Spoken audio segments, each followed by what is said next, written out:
Assalamualaikum warahmatullahi wabarakatuh. Bertemu kembali dalam video nombor 6.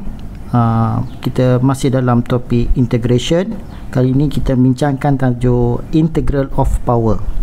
Okey, pertama sekali saya tunjukkan formula untuk topik ini, iaitu integral of power.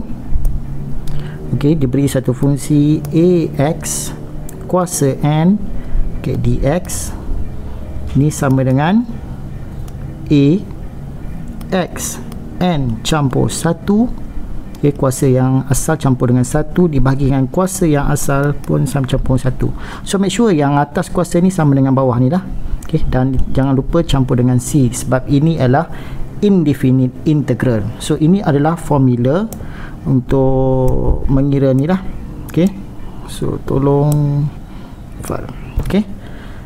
Ax kuasa n campur 1 bahagi n campur 1 campur dengan c. Kita tengok contoh. Kita tekan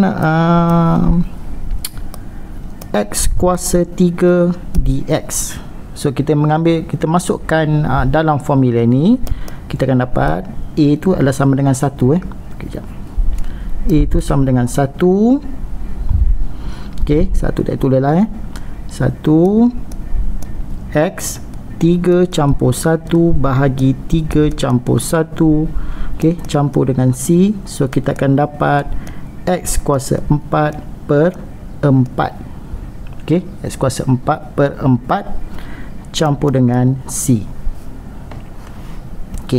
Saya bagi satu contoh lagi. X kuasa 3 per 2 dx. So macam mana nak buat? X 3 per 2 3 per 2 3 per 2 campur dengan 1 bahagi 3 per 2 campur dengan 1 campur dengan c. So kita akan dapat sini x sama dengan x kuasa 5 per 2 bahagi 5 bahagi 2. Benda yang sama, atas dengan bawah campur dengan c. So kita ringkaskan sebutan ini, kita akan dapat 2 per 5 x kuasa 5 per 2 campur dengan c. So ini merupakan contoh bagi integral of power. Kita jumpa lagi dalam video yang akan datang. Terima kasih.